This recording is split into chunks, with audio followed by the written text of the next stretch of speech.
BBC Afaan Oromooti. Nu waliin tura.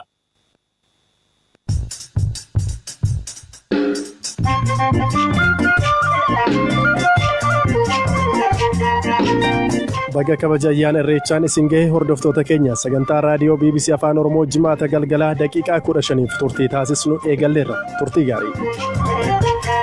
Jala bultii kabaja ayyaana irreechaa irratti kantiibaan itti aanaa magaalaa Finfinnee Injiinar Taakkalaa Uumaa waggaa muraasa dura iddoo nama dhaabbannee sirbinuuf iddoo nama dhaabbannee dubbannu iddoo tireebamnu ture. Kabaja kana waliin wal qabatee sirnoota magaalaa Finfinneetti gaggeeffamaa oolanis qabanneerra. Oduu biraan ammoo sabni qimaant haleellaan nurraa dhaabbachaa hin jiru jechuu isaanii. Qonnaan bultoonnis kanaan dura namoonni baay'een waan ajjeefamaniif hin dabarsinu jechuudhaan hidhatanii ba'an.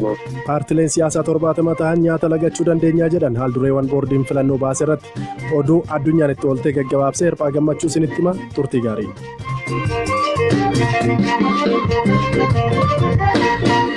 Ammas irra deebiin bagaa irreecha waggaan geessan qophiiwwan irreechaatti deebina jalqabarratti dhukaasaa saba qimaantii fi humna addaa naannoo Amaaraa gidduutti tibbana uumamaa tureen lubbuun namaa darbuu fi qabeenyis manca'uu poolisiin magaalaa Gondar hime. Jiraattotni saba qimaantii magaalaa Cilgaa dubbisne ammoo humni addaa naannichaa Faannoo jedhamuun waamamuu fi Jeneraal Asaaminoo Tsiggeen leenjii eebbifame haleellaan nurratti raawwachaa jira jechuun komatu. Obbo Masrashaa Lamuu yeroo hundumaa yaaddoo keessa jiraanna jedhanii humni Faannoo jedhamu kun qonnaan bulaas waan ajjeesuuf qonnaan bultootni hidhatanii gara lafa hojii isaaniitti bahuufis dirqamaniiru jedhan. የአማራ ክልል ፋኖ የሚባል ኢመደበኛ ሰራዊት አለ። ናannoo Cilgaa kana Faannoo kan jedhaman poolisoonni naannoo Amaaraa jiru. Isaan yeroo deemanis yeroo dhufanis nuyi Faannoodha jechuun of waamu. Warra Asaaminoo Tsiggee leenjii jedhamu. Isaan daa'imman qonnaan bultootaa fi barsiisota ajjeesanii turan. Kun akka irra hin deebi'amneef uummanni qimaantii ofirraa ittisuudhaaf jecha Cilgaa irraa gara Gondaritti kiiloomeetira 13 deemuudhaan loltoota fe'amanii dhufan waliin akka hin galleef dhorkan. Qonnaan bultoonnis kanaan dura namoonni baay'een waan ajjeefamaniif hin dabarsinu jechuudhaan hidhatanii ba'an. Humni ittisaa gidduu galuudhaan tasgabbeessuuf yaale. Haa ta'u malee dhukaasni banamee namoonnis du'uudhaan qabeenyis manca'e. Dhumarratti dhiigni dhangala'uu hin qabu jechuudhaan humni ittisaa gidduu galuudhaan akka deebi'an taasifame. Booda gara Azazoo jedhamutti deebi'uudhaan daldaltoota obbolaa lama saba qimaantii ta'an ajjeesanii mana namoota kaanis gubuudhaan qabeenya jalaa saaman. Lakkoofsi namoota ajjeefamanii meeqa akka ta'e hanga ammaatti hin beekamne. Amma humni ittisaa fi poolisiin federaalaa gidduu galaniiru. Fooyyee qabu.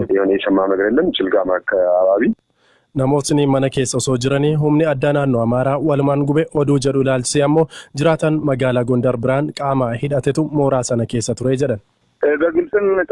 Ifatti meeshaa waraanaa hidhachuun namootni 3-4 ta'anii kan haleellaa raawwachuuf qophaa'an ni jiru.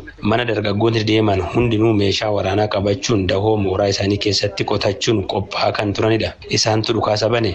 Isaan namoota ergama fudhatanii fi leenjii waraanaa qaban ta'aniiti kan argaman.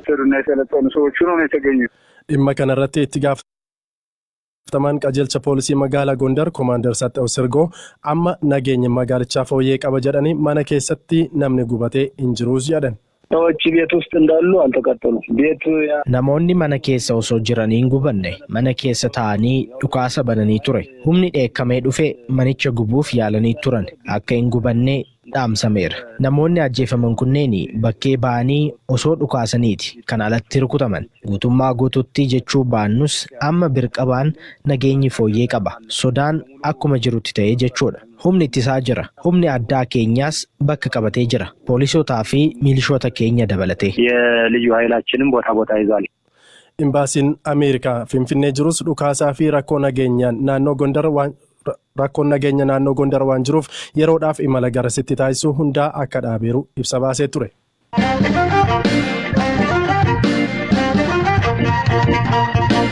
Sagantaa ittaanuutiin filannoo biyyaalessaa Itoophiyaa dhufaa jiru ilaalchisee paartilee adda addaa irraa koomeen dhaga'amaa jira. Dhaabbileen siyaasaa mallattoo deeggartoota 10,000 akka dhiyeessan gaafatamuu irratti maaliif adeemsa kana keessa dirqamaan akka seennu ta'a jedhamee koomeen dhiyaachuu dura ta'an paartii KFO Piroofeesar Mararaa Guddinaa BBC'tti himuun isaanii ni yaadatama. Amma immoo paartileen 70 ta'an gurmaa'uun koomee qaban karaa mormii lagannaa nyaataa dhiyeessuuf jiru. Firaa'ul Balaay dabalata qabdi. Paartileen siyaasaa Itoophiyaa 70 ta'an labsii filannoo fi dhaabbilee siyaasaa mana maree bakka bu'oota uummataan ragga'e mormuun akka lakkoofsa Itoophiyaa onkololeessa 6 lagannaa nyaataan mormii isaanii ibsuuf karoorfatanii jiru. Walitti qabaan tokkummaa biyyaalessa Itoophiyaa fi barreessaa koree dhaabbilee 70 kan ta'an Garasuu Geessaan labsiin paarlaamaan raggaase sirrii miti nun hojjechiisu jennee komii keenya irra deddeebinee dhiyeessinee turre jechuun BBC'tti himaniiru. Wixinee labsii kana keessatti keeyyatoota nuti morminu hedduun jiru. Keeyyatoota gara 30 ta'an gariin akka haqaman, kaan ammoo akka fooyya'an adda baafnee boordii filannoof mana maree ministeera muummichaa fi pireezidaantii biyyattiifis dhiyeessinee turre. Kana hunda dhiyeessinee qaamni nu dhaga'u garuu hin dhibe. Mudaa kana hunda qabateeti gaa wixineen kun kan raggaasifame. Kanaaf keewwatoonni kun akka haqaman yookaan ammoo akka fooyya'aniif mormiin keenya. Mormiin lagannaa nyaataa kun haal duree kaa'ameef qaba jechuun obbo Garasuun dubbataniiru. Mormiin lagannaa nyaataa kun haal duree kaa'ameef qaba. Manni maree bakka bu'oota uummataa fulbaana kana keessa guyyoota hojii qabu 3 keessatti rakkoo labsii kanarra jiru ilaalee fooyyessuuf miseensota koree kanaa hin mariisisu yoo ta'e mormiin kun ni raawwatama. Sana boodas deebii hin argannu yoo ta'e ammoo guutummaa biyyattiitti tarkaanfii mallattoo mormii sassaabuu fudhanna. Dhaabbilee mormii kana keessatti hirmaatan 70 keessaa KFO'n ni argama.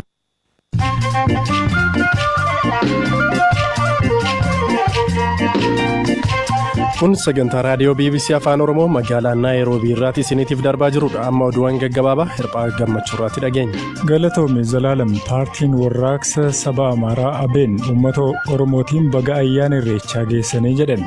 Hariiroon uummattoota lamaanii waggoota dheeraa kan lakkoofses jechuun ibsa baaseera. Afrikaa kibbaatti miidhaa fi saamicha lammiilee Itiyoophiyaatii fi biyyoota biroo irra qaqqabu to'achuudhaaf hojjechaa akka jiru mootummaan biyyattii ibse. Ergamaan addaa pireezidaantii Saayiril Ramaphosa ministeera muummee Abiyyi Ahmad wajjiniin mari'ataniiru jedhameera. Haati warraan poolisii Waayillan wajjiniin hojjetan waajjira muummee poolisiitti haaduudhaan ajjeese rakkoo sammuu akka qabu haati warraansaa himtee jirte.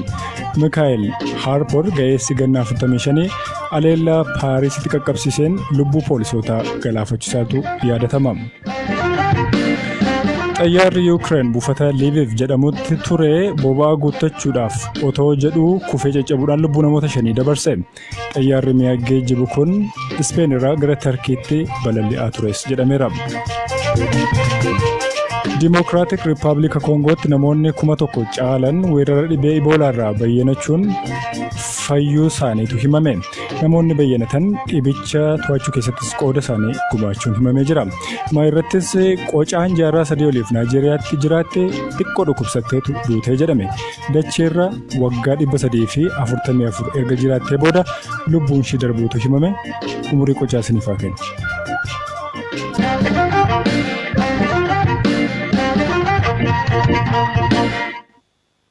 Kalcha ayyawa gurraacha garaa garbaa tokkicha maqaa dhibbaa Oromoo handhuura isaatti dachee isaatti deemtee hawa qalata.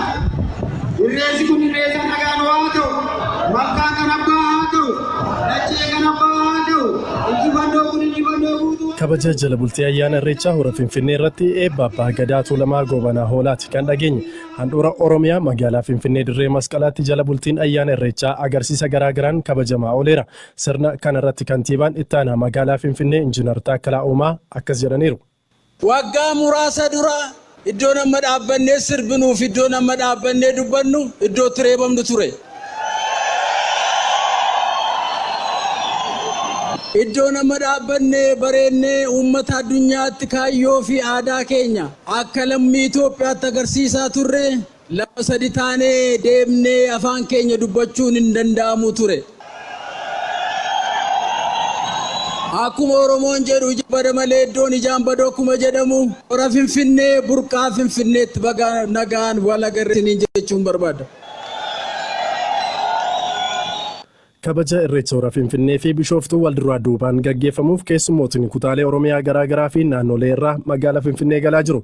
Har'a jala bultiin ayyaana kana agarsiisa aadaa godinaalee Oromiyaa fi agarsiisota biroon kabajamaa ooleera. Waayila keenya Bizuu Warqa Olaanaa haala oolmaa magaalattii fi sirnichaa irratti bilbilaan dubbiseera. Tolee Zalaalam egaa ayyaana irreechaa hora Finfinneetti barana yeroo jalqabaatiif kabajamu kan waggaa 150 booda jechuudha.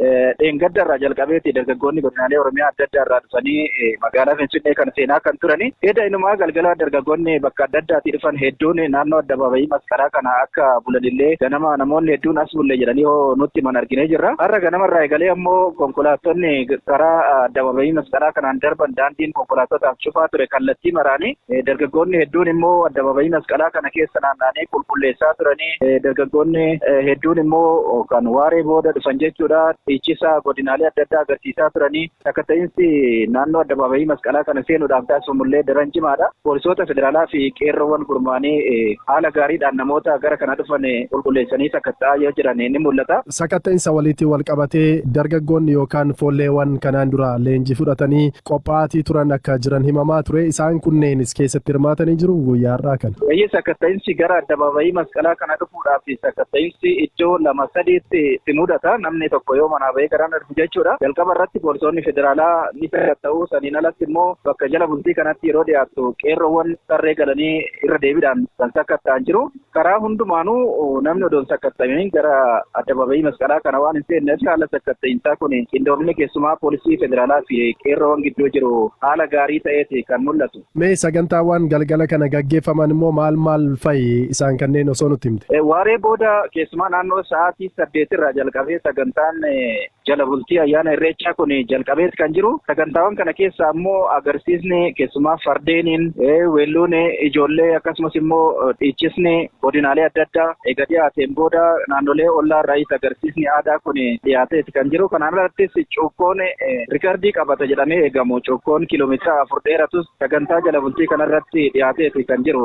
Suurawwan argaa kanneen ture feesbuukii irraatii magaalaa hawaasaa bakka bu'anii saba Sidaamaarraas kanneen dhufaniiran ni jiru. Isaan kunneen galanii jiru. Egaa bakka addabaabayii masqalaa bakka jala bultii ayyaana irreechaa kabajamaa oolee kanatti naannoo uummattoota kibbaa irraallee uffannaa aadaa isaaniitiin bareedanii sagantaa kanarratti kan hirmaatan argaatiin ture. Kana alattis naannolee ollaa biraa irraallee uffanni aadaa uffatanii namoonni argaman muraasni argeetiin jira waltajjii kanarratti. Bizuu Warqimee boru ganama sa'aatii akkamirraati eegalee haala akkamiin gaggeeffama kan jedhu isatu muraasoo nutti himte. Irreechi hora Finfinnee kan waggaa 150 booda deebi'e kun egaa boru sanbata xiqqaa jechuudha. Barii sa'aatii 12 duratti namoonni addabaabayii masqalaatirraa bakka irreeffannaa qophaa'etti imalaniiti irreeffannaa kan eegalanii sagantaa irreeffannaa kana abbaan malkaa eebbisanii jalqabu. Sagantaa irreeffannaa hora Finfinnee kanarratti namoonni miliyoona 7 hanga miliyoona 10 ni argamu jedhameeti kan himamaa jiru. Sagantaan hora Finfinnee akkuma xumurameen immoo Oromoonni waltajjii kanarratti argaman kallattumaan gara magaalaa Bishooftuu akka deemanii fi irreeffannaan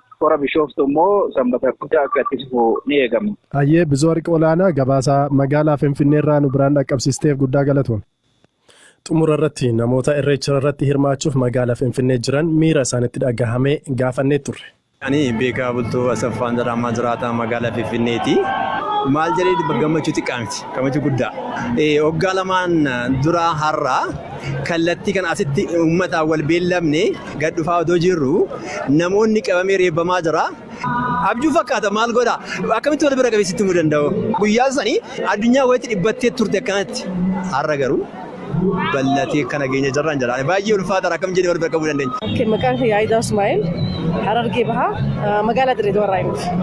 Wallaahi gammachumaaf dhufnee gammachuu uummata keenyaa wajjin irra gammannee waan abbootiin keenyaa uummata 150 dura bakka isaan itti kabajan kana nuti irra dhaabbannee bakka kana kabaju nutiif waan guddaa Oromummaa nama dila kanaa wajjin dhaabbannee afaan Oromoo dubbachuuf baay'ee nutiif gammachuu guddaadha beekee kunu gahiidha akka kiyyaatti irreecha nagayaa kan jaalalaa Oromoo hatti bilisummaa dhugaa sanitti argitee gammachuun xiqqaan keenyatti guddatee guddaa keenyas itti beekee takkummaa Oromootti agarru rabbiin waa godhuudhaan.